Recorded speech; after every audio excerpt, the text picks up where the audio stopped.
Welcome to Community Views, Community Voices. I'm your host, Tricia Creason-Valencia. Every 3 months, we bring you an inside look at outstanding television programs, services, and activities offered by CreaTV San Jose.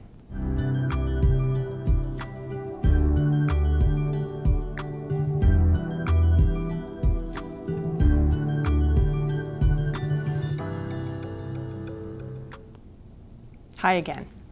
The purpose of Community Views, Community Voices is to introduce you to many of the interesting people who work and volunteer here at CreaTV. Today, I'll be talking with 2 members of the CreaTV board who've been instrumental in the creation of San Jose's public access station, Charlotte Powers and Ross Braver. Charlotte is a former City of San Jose council member, and Ross started working in access television 17 years ago in Honolulu, Hawaii. I'll also be talking with 2 local television producers who are passionate about producing their programs for and about the City of San Jose. They are Queen Anne Cannon and Steven Currie. Queen Anne is executive producer and host of a long-running show called Peninsula View, and Steve is the producer-director of the show God Sent, that's in its 2nd year of production. Of course, on the show, we also intend to keep informing you about the many exciting services, classes, and volunteer opportunities available to community members who would like to become involved in CreaTV San Jose. But now, I'm delighted to welcome the programming manager of CreaTV, Louis Costa. Thank you so much for coming to be with us today, Louis. Oh, sure, no problem. It's my pleasure. So I want to start out by asking you, what does a programming manager do? Well, the program manager, of course, myself here at CreaTV San Jose, I'm pretty much the last step for a producer to put your show on here. So once the producer has their show, it's ready made to go, I'm the person they need to talk to about that, and I get their show, either a DVD or a smaller tape, and get their show on the air, convert it to a video file, go on our server, and put it on the air. Mm-hmm. And are you responsible for finding producers who want to produce for the channel, or they've already done everything and that's when they meet you? A little bit of both. I'm sure, if people, give a cold call up to here and, they want to talk about programming, I'm more than welcome to take that too. But usually it's the final step once they, take our classes, produce some shows in the studio, or just produce shows on the field with their own equipment. Mm-hmm. So what types of shows are you looking for? What types of stuff comes through the channel? All different types of programming. It's a community access TV station. So anything a producer has a desire to do, you're talking about all different kinds of music shows, all different types of cultural type of shows. So anything anybody has a passion for, that's a San Jose resident or business owner, part of a nonprofit organization, we're looking to air. Cool. So it sounds like it could be a narrative, it could be a documentary, you do music videos, kind of. Exactly. Whatever, we have a type of programming slot for each person. If you just want to have a series that's every week, 30 minutes, we can provide that. If you want to have, you made a movie or you made a short film or whatever, we have things called specials where we can air it a few times and then that's it. Or we even have things called fillers. If you have something that's, 5 minutes, 4 minutes, 10 minutes that we can air just whenever time we need to fill in. We just want to have an avenue for all different types of producers to air their content. So people don't have to do a 30-minute or an hour-long set thing. It sounds like if you have something much shorter, the station's looking for that kind of work as well. Yeah, we're looking for everything.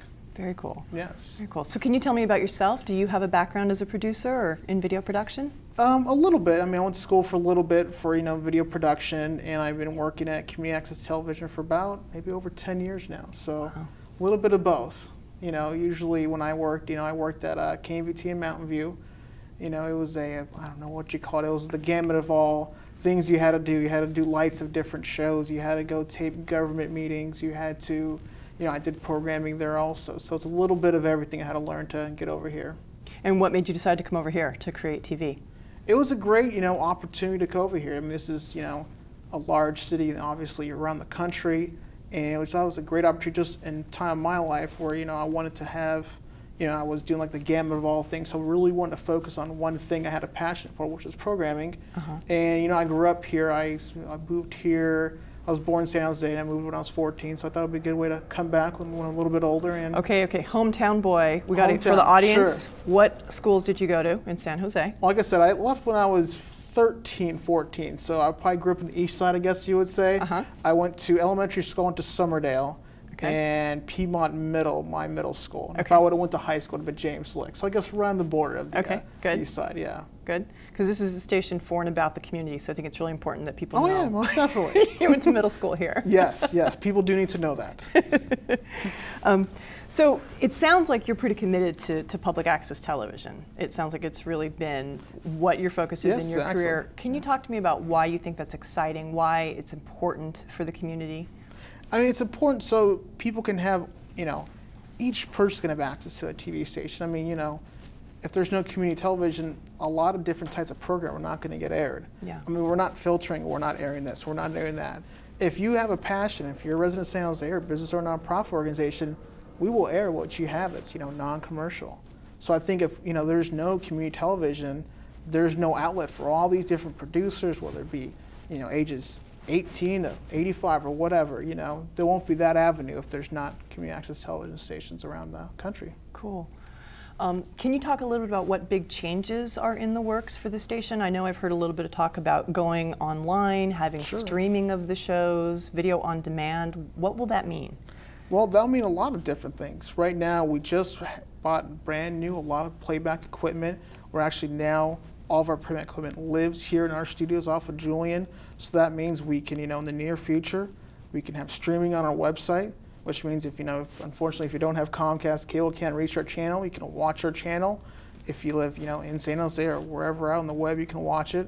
And on demand. So if you go on our website, it'll be a type of a calendar that will show, what's airing that day, and some shows will be available to watch right then and there. So that's huge. That means that people's programs can be in the entire world. If people have internet access, they can see their show. That's a big difference. Yes, it is. That's great. That's really cool. What has it meant to you to have the playback system back here at the Julian Street facility?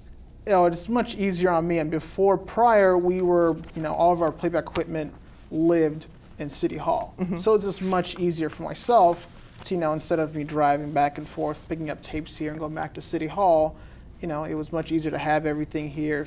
Producer, even other staff members had questions, I can answer them right away. So just a much easier access for myself, and I'm sure all the producers and everyone else here. That's great. So now you're on site, and it's really easy for the producers to connect with you. Yes, exactly. Great. Well, thank you so much for coming in to talk to us. I really appreciate it. Oh, thank you. Is there a web address people should know about to learn more? Absolutely. Our home web address is www.creatvsj.org, and we got our access handbook there with our programming policies, and you can learn all about our different classes and our orientations and where those taking place at. Great. Thank you, Louis. I appreciate it. Thank you.